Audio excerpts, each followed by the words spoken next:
class 7 zirlai te voina kan zir tur chu kumtlong busari na zirlai somni le pariat na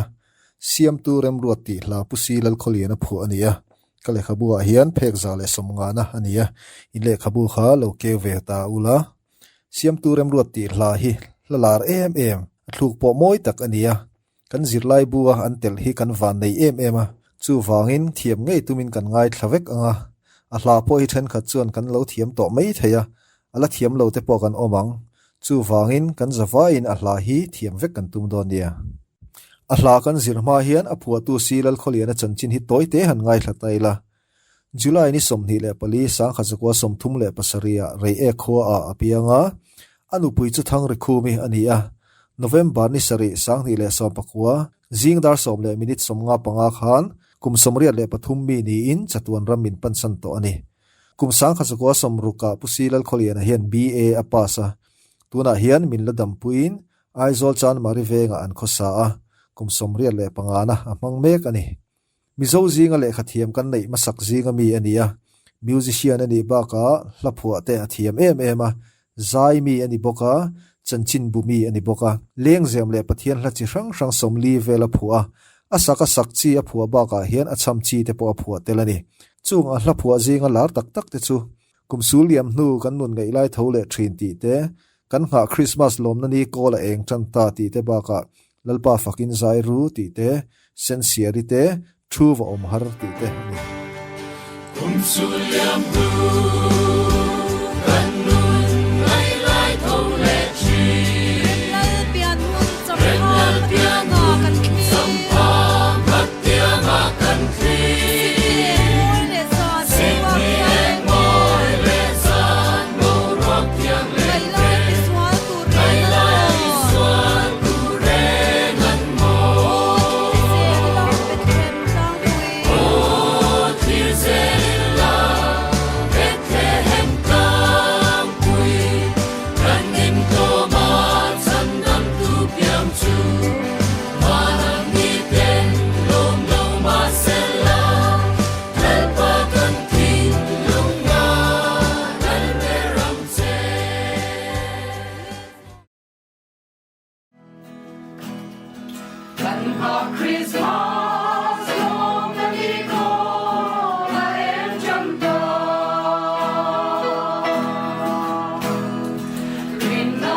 tuna chuan a hla hi eng chi a mawi nge ani ti le a hla thluk te pawh kan hrelo mai theia chuwang chuan siam tu rem ruat ti Cindy le Fiona te sakhi kan ngai thla anga a hla thu kha kan lo enanga an sak chung khan hiam ve nge kan tum don ani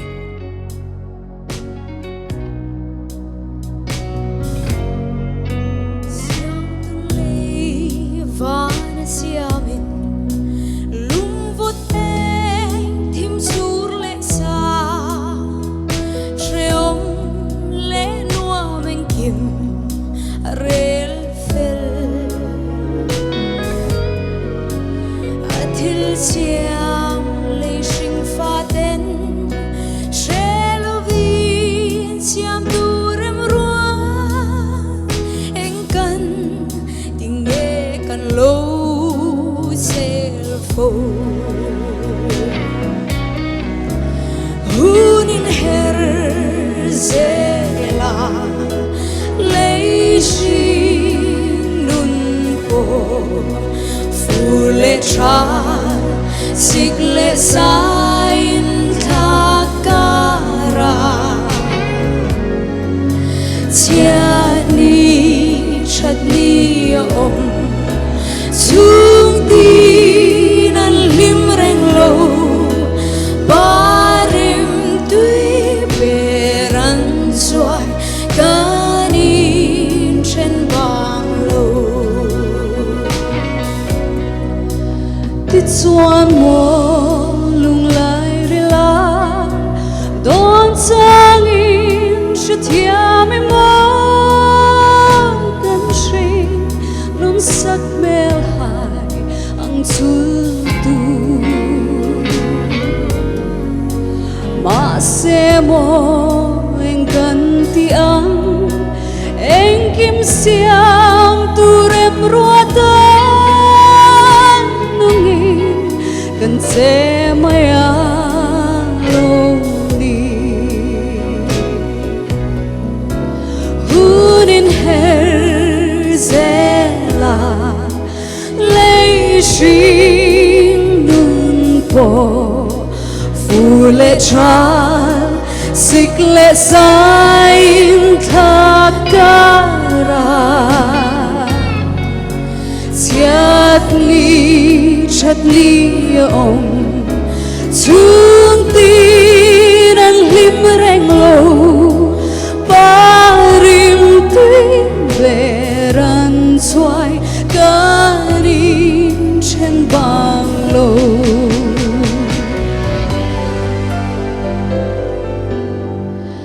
ti chuan mo